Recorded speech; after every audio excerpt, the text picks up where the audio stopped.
Patrick Ewing admits he regrets leaving the Knicks, even though he left out of frustration. I probably should have ended my career in New York, quote unquote. So I must admit, this is pretty sad shit right here. This is pretty sad shit. Patrick Ewing was one of those players I was thinking, when you think of him, you think of him as a New York Knick.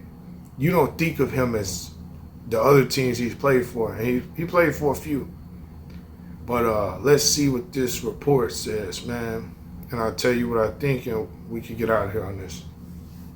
So it says, Patrick Ewing says he regrets not ending his career with the New York Knicks in 2000, explaining the frustration that fueled his trade request.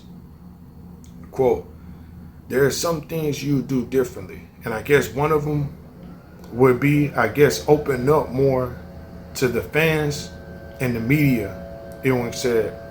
But that's it. I thought I had a great career, a great life in New York, and I probably should have ended my career in New York instead of going elsewhere, end quote. So, Pat Riley, once again, when the dynasty comes crashing down, Pat Riley usually has something to do with the shit. So, for those of y'all that don't know, the trade request thing in 2000 came. The frustration around that time came when they lost in the finals to the San Antonio Spurs in 1999. Got their asses kicked in the finals, right? So they got their asses kicked in the finals. And to be honest with you, they're lucky they made the finals that year, because Michael Jordan and Scottie Pippen, the Bulls dynasty had been disbanded. So Michael Jordan, essentially still in his playing prime, retires because of the toxicity and nonsense going on in the Bulls front office and organization. Patrick Ewing going through similar things with people like Pat Riley around and shit, sabotaging the team. So they get their asses murdered in the finals in 1999. I guess Patrick Ewing was like, yo, I'm out because I'm getting older now.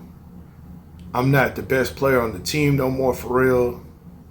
I am, but y'all not treating me like it. Y'all letting Allen Houston and shit and Spreewell do too much. Like, nigga, I'm the Hall of Famer here. Those guys are good, but, nigga, I'm still the best player here.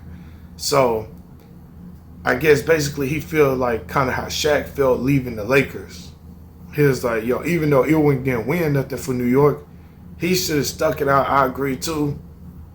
Because chasing some dumb shit, it's better to stay where you're at. Just like AI, man. I'm gonna wrap this up. I'm not gonna spend all day on this, but when you think of players, it's like you think of them.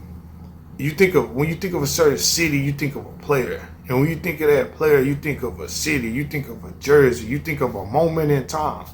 Like AI being on the Sixers. Now, we know he played on several other teams after that, but it's like, damn. Ain't none of that was like the Sixers, whether he was winning, losing, whatever. It's like him being a Sixer was just, that's what you remember about it. Even though we still watched him in Denver and all that shit. We watched him with Carmelo for a while. But it's like, nigga, the Sixer shit, that's why it's like, damn, like Dwight Howard, when he was with Orlando, it's like, damn, nigga, that's all I really fucked with. The other shit you was violent. Like Shaq, when he was with the Lakers. You know what I'm saying?